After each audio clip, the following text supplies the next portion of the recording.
Namaste, Jai Bharat. The Lockheed Martin made, American made, F-35.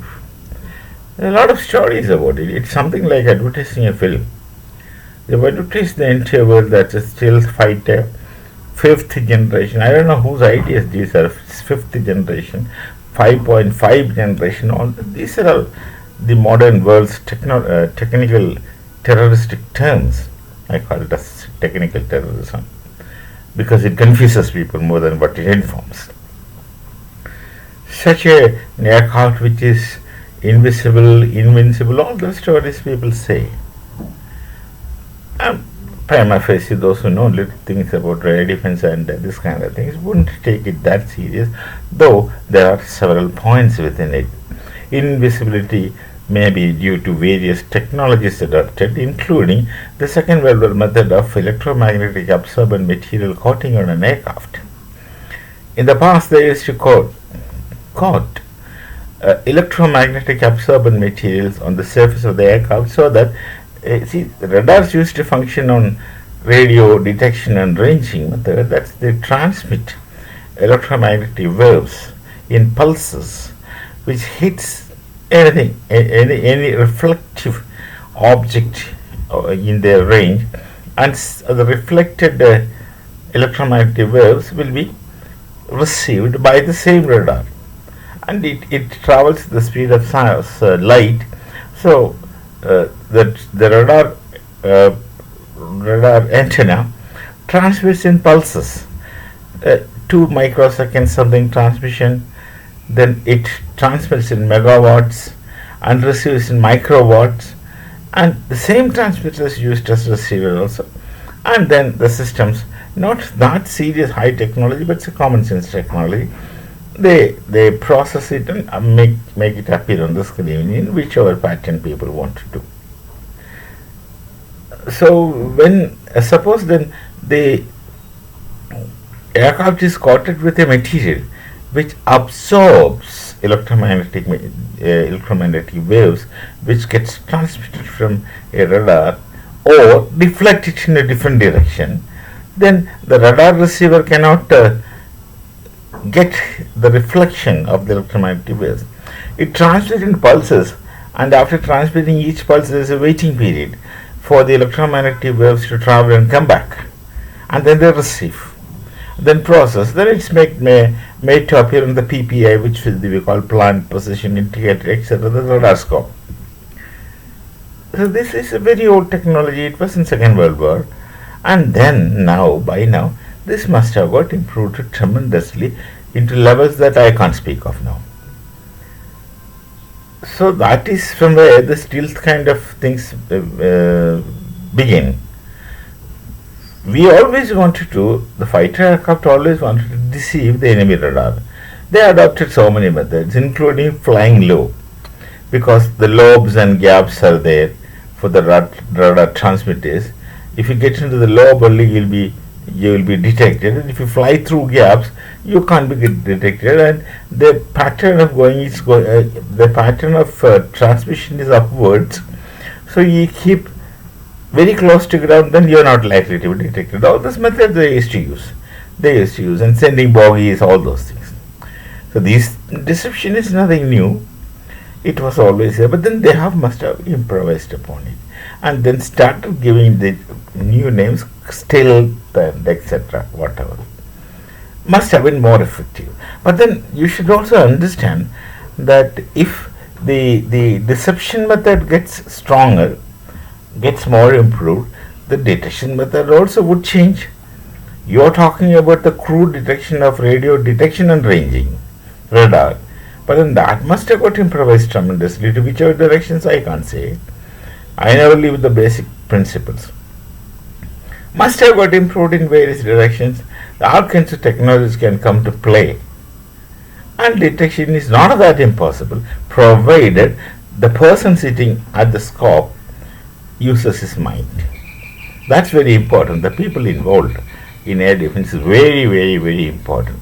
Put capable people, results are 100%.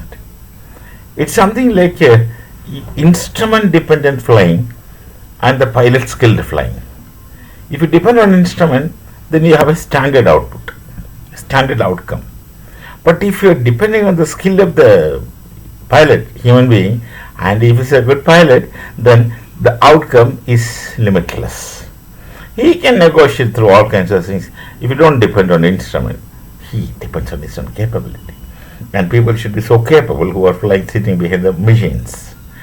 So that makes a hell of a lot of difference. There is no stereotype too. There is no stereotype or there is no blueprint to individual capability. That's a gift which societies get right from above. I would say that. And the people of Bharat are reasonably capable, which has been historically proved. We have a history of knowledge tradition, and at least we are descendants of the erstwhile Vishwagurus. At least we are descendants. There is some potentialities, capabilities left in us, which could be developed and used. And it doesn't take much time for us to acquire the old erstwhile power. 1,000 years of domination by forces from outside who don't understand the worth of Bharat. I would say repeatedly in capital letters, those who colonized and those who invaded Bharat are the Mughals or the Europeans, whosoever it is. They never understood the worth of Bharat. They came for money and authority, whatever it is. So that worth still remains with us. And in no time people colonize, they convert entire nations.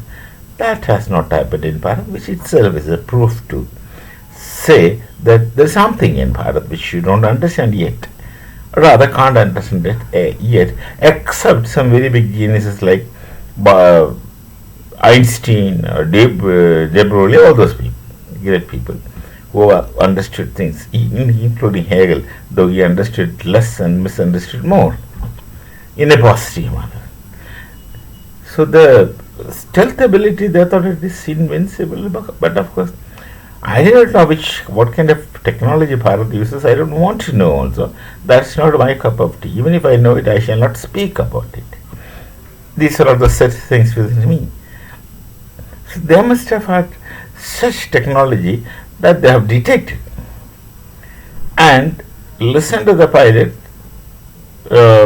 took him on the face value. When he says I'm out of fuel, come back. Land, of course, is a procedure of landing. He should be escorted with 2 fighters, etc. So these are all details. But then in time, what we have done is that their entire aircraft things got jammed in a common word. They got jammed. They can't fly. They can't take off. Nothing is possible. Their teams of engineers come take off. So this gave us time, and from slowly, their suspicion is always there. From the first second, an unknown target appears on your screen in your air defense identification zone. The first target comes. The suspicion, we start with suspicion because this is a question of our integrity of the nation and our existence. The moment you find something entering into our identification zone, air defense identification zone, we'll act. And they must also give a lot of waiting period. That depends on the situations and the circumstances, giving a lot of space for the if that's a mistake, giving a lot of space for the pilot to understand that he's in the wrong place, and then of course try to call him on the radio telephony, and then these people normally don't answer, and he also did not answer, and created a story of a fuel shortage, which no one is going to believe it, and obviously we also didn't believe it. But then, okay, if you say that you're low on fuel, come and land and so on, so place, we'll escort you, and then we'll fill you fuel. And they filled fuel, knowing that this is a story. And then comes another story, then another story, another story. And the way that the people concerned with this, both UK of course directly, US is indirectly involved, because the connection between the F-35 fighter, stealth fighter, and US is that they have made it and then sold it to Britain, and Britain is supposed to be entirely responsible for whatever action they do, naturally. So they were not telling things, they were trying to be very mysteriously protecting their aircraft. Why should it be? And then the stupid kind of foolish reasons they give, we'll do reverse engineering. If you spend so much of time in reverse engineering, we are engineers. At least you should realize that people in Bharat are capable of doing things if they want to do. If they have time and space, they will do it. If they whatever we want, we have done it already. Starting with supercomputer through cryogenic engine to new unknown missile technology, etc. What we have. Using some unknown technology only, they have jammed the aircraft. That I don't have to know, and I would not like to know because it's not my cup of tea. Knowing, though philosophy says knowledge is for the sake of knowing, yes, but then when it comes to national interest, no. So all these things. Then slowly our suspicions gets proved. It is got established through time, and slowly it got established that this aircraft is basically a recce aircraft. Obviously, it is not supposed to be a recce aircraft if it is involved in an exercise. Recce normally is not a part of any exercise. This is a recce aircraft explicitly designed for espionage. That settles the score. If you have come here for espionage, we will not return.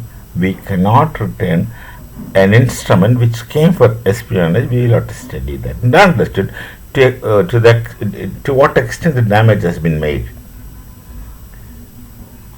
So if it is come for espionage, it's natural for it's legitimate and natural on our part to investigate that what kind of espionage, to what extent they have collected data, and to what purpose they'll be using the data. People have a crazy attitude of simply amassing data and later filtering and using whatever needed and rejecting or keep other things pending. If it is come for espionage, then they are at fault. And slowly the rift between rift in the sense opinion difference between Britain and US emerges. We see all this thing is done apparently, as I understand, is done at the instance of the US. They want to do the espionage kind of things because they think they're smart, rather over smart. They think they're smart and they think they act over smart. They're smart, all right. No one denies the fact that they are smart. But is it their original smartness or borrowed smartness? It's for them to decide, for you to understand. US is a place where people have migrated from all over the world. The original people of America live in different situations. It's Europeans who migrated. So it's not originally these people's land, if you speak technically. Not my concern. Certainly not my concern, I'm just saying. But saying people do. People wait. Naturally. We wouldn't send it back. We would like to investigate. We would like to find out. They will say that we are doing reverse engineering, this and that thing. We don't care. We don't need such reverse engineering. We are not Chinese who makes things only through reverse engineering. If you spend that much of time in inventing, we will have improvised knowledge. If you do reverse engineering, it always remains a copy, and there is a definite difference between original and copy. We wouldn't want to spend our time and energy in creating a copy. We would create our own things so that the things are entirely our control. If you look at the history of Bharat, we only made things. Of course, maybe in collaboration with many friends. In collaboration or not in collaboration, the point is that we don't copy, we make it. So the whole thing is now very clear. The aircraft was a recce aircraft, and when fighters are used for recce, the situation is different. They are neither interceptors nor for offensive missions.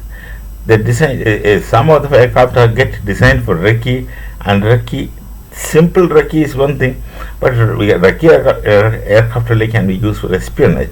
Using an aircraft for espionage and sending them to the territory of some other nation, at least it is the air defense identification zone of another nation, then that's a serious thing. You can't take it light. And the mistake which at the instance of US, UK census, that's what I understand. The mistake is that they take others for light. You can think that you are smart, but when you think that you are the only one who is smart, you are making a mistake. And you pay for it, and that's what is happening. I'm not questioning the smartness of people, but then if you say that we are the only one smart, it is something like some people say in religion that I am right and I am the only one right, and then at the same time you are wrong. My faith is absolute, your faith is bogus, rubbish, and nothing. It is taken to such kind of an attitude. So there is now no question of feeling bad. What you have done, you have to face it. What you have done, you have to make reparations if possible, others don't make it. No one is going to blame me explicitly. We understand the game, though we don't play this game to that extent. Everyone has to play games for their nation within a limit. One should set a limit for such actions. Espionage is not a good business. It's a business which always becomes called as dirty and gets called as dirty. We shall meet again. Namaste. Jai Bharat, Jai Siya Ram.